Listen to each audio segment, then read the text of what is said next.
Assalamualaikum warahmatullahi wabarakatuh. Perkenalkan, nama saya Rahmanur Fauki, NIM 23020200039. Di sini saya akan menjelaskan tentang sejarah bahasa Indonesia. Mari kita simak video ini dengan seksama.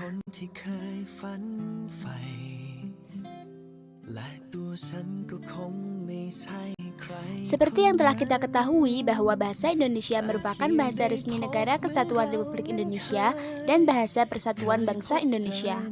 Nah, perkembangan awal bahasa Indonesia sudah dimulai sejak abad ke-7 Masehi, dan awalnya justru berasal dari bahasa Melayu.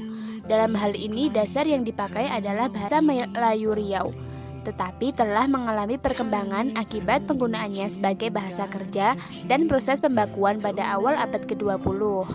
Bahasa Melayu juga sudah dipergunakan sebagai bahasa perhubungan atau lingua franca, di mana bukan hanya di Kepulauan Nusantara saja, melainkan juga hampir di seluruh negara yang ada di Asia Tenggara. Bahasa Melayu sendiri menjadi bahasa penghubung dalam kegiatan perdagangan dan keagamaan di Nusantara. Dan pada zaman Kerajaan Sriwijaya abad ke-7 Masehi, bahasa Melayu atau lebih tepatnya bahasa Melayu kuno dipakai sebagai bahasa kenegaraan, juga bahasa kebudayaan, yaitu bahasa buku pelajaran agama Buddha. Bahasa Melayu juga dipakai sebagai bahasa perhubungan antar suku di Nusantara dan sebagai bahasa perdagangan.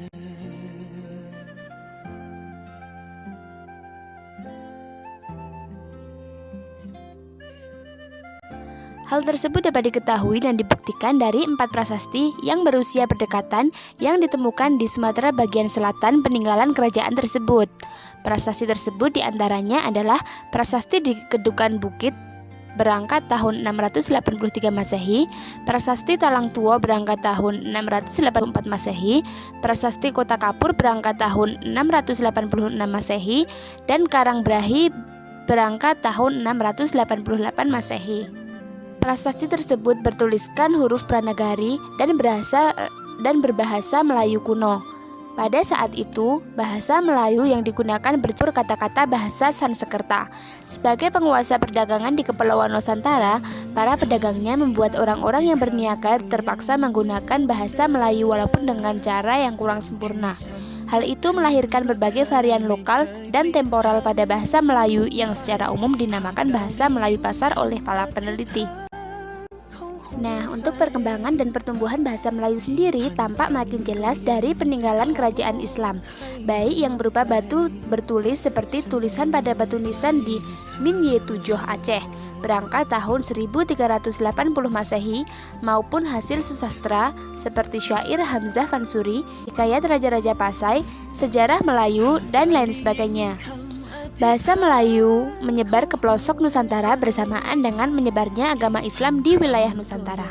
Bahasa Melayu mudah diterima oleh masyarakat Nusantara sebagai bahasa perhubungan antar pulau, antar suku, antar pedagang, antar bangsa, dan bahkan antar kerajaan, karena bahasa Melayu tidak mengenal tingkat tutur.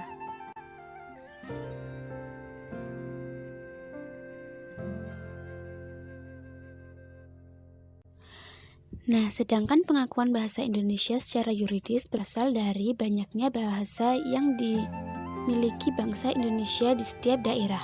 Para pemuda mengharapkan adanya persatuan di setiap daerah dan mulai bangkit dan semangat berjuang.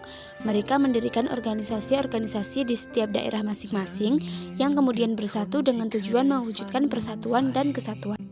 Mereka mengadakan Kongres Pemuda dan mencetuskan Sumpah Pemuda, yang salah satu isinya menyebutkan bahwa bahasa Indonesia merupakan bahasa persatuan bangsa Indonesia.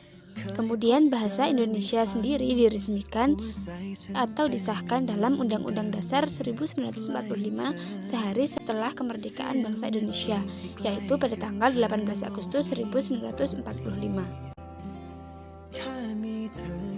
Nah, demikian video pembelajaran tentang sejarah bahasa Indonesia. Terima kasih telah menyaksikan video saya dan semoga bermanfaat. Wassalamualaikum warahmatullahi wabarakatuh.